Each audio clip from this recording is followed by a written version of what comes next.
Captain ரசிகர்கள், தொண்டர்கள் என அனைவருக்கும் வணக்கம்.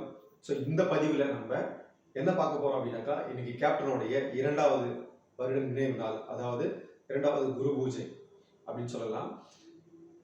2 வருஷம் ஆயிடுச்சு. ஆனா கேப்டனை மக்கள் மறந்துட்டாங்களா அப்படின்னாக்கா மறக்கவே இல்லை. இன்னும் அவரோட நினைவுகள் இன்னும் அதிகரித்து கொண்டே தான் இருக்குது. அதே மாதிரி கேப்டன் 2023ஆம் ஆண்டு டிசம்பர் 28ல இறந்துட்டாரு. ஆனா அன்னைக்கு அவருக்கு அரசு மரியாதை என்பது பார்த்தாக்கா வழங்கப்பட்டது. அதாவது வானுயர்ந்த துப்பாக்கி குண்டுகள் துளைக்கப்பட்டது. அன்னைக்கு எத்தனை குண்டுகள் முழங்குச்சு அப்படின்னாக்கா 72 குண்டுகள் முழங்குச்சு.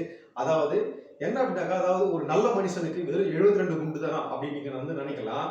ஆனா அதுக்கு முன்பாக இருந்த முன்னாள் முதல்வர்கள் திரு ஜெயலலிதா அம்மையார்கள் சரி, அதே மாதிரி கலைஞர் அவர்கள் இருந்தாலும் சரி, கலைஞர் அவர்களுக்கு பார்த்தாக்கா வெறும் 21 குண்டுகள் மட்டும்தான் முழங்கப்பட்டது.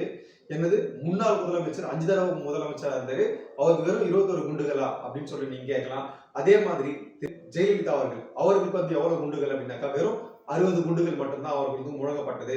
ஆனால் நம்மளுடைய இதய தெய்வம் கேப்டன் புரட்சி கலைஞர் விஜயகாந்த் அவர்களுக்கு 72 குண்டுகள் முழங்கப்பட்டது. அமைச்சராக இருந்து மக்களுடைய வரிப்பணத்தின் மூலமாக மக்களுக்கு நல்லது செய்தார்கள். அதனால்தான் அவங்களுக்கு பார்த்தா 21 குண்டுகளும் சரி, 60 குண்டுகள். ஆனா திரு கேப்டன் விஜயகாந்த் அவர்கள் தன்னுடைய வாழ்நாள் முழுவதுமே நல்லது செஞ்சிருக்காரு. அதாவது தன்னுடைய சொந்த உழைப்பினால் வேர்வை சிந்திய பணத்தை தன்னால் முடிந்த அளவுக்கு உதவிகளை வாரி வழங்கிய வள்ளல் திரு கேப்டன் விஜயகாந்த் அவர்கள். அதனால தாங்க அவருக்கு 72 குண்டுகள் முழங்குச்சு. அது மட்டும் இல்லாம அன்னைக்கு கேப்டன் விஜயகாந்த் அவர்கள் இறந்தப்பவே தமிழ்நாடு மட்டும் இல்லாமல் உலகம் முழுவதும் உள்ள அனைத்து தமிழர்களுமே பார்த்தோம்னாக்கா கண்ணீர் வடிச்சாங்க. அது மட்டும் இல்லாம தன்னோட குடும்பத்துல ஒருவர் இறந்துட்டா எந்த அளவுக்கு துக்கம் அனுசரிப்பாங்களோ அந்த அளவுக்கு துக்கத்தை அனுசரித்தவர்கள் எல்லாமே பார்த்தா தமிழர்கள் தான். அது மட்டும் இல்லாம அன்னைக்கு பார்த்தோம்னா எவ்வளவு பேர் எங்கெங்க இருந்தெல்லாம் வந்திருந்தாங்க. மலேசியால இருந்து வந்தாங்க, துபாயில இருந்து வந்திருந்தாங்க.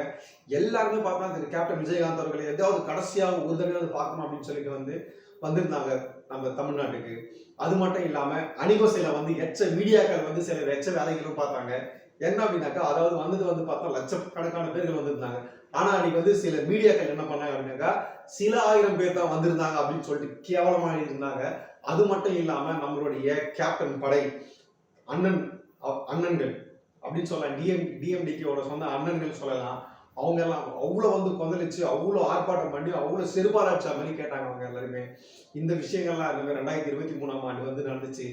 அப்படியே இன்னைக்கு 2025 இன்னைக்கு பாத்தீங்கன்னா அதுக்கு அப்படியே மாறாக இருக்குது. எல்லாருமே கேப்டன் விஜயகாந்த் அவர்கள் புகழ்றாங்க. யாரெல்லாம் இருந்தாங்களோ அவங்க எல்லாமே பார்த்தீங்கன்னாக்கா புகழ்றாங்க. அவரால் ஐபிஎஸ் ஐஏஎஸ் ஆனவர்கள் நிறைய பேர் சொல்றாங்க. இந்த வாயில அவர் உயிரோடு இருக்கும்போது பார்த்தா எதுவுமே சொல்லவே இல்லை.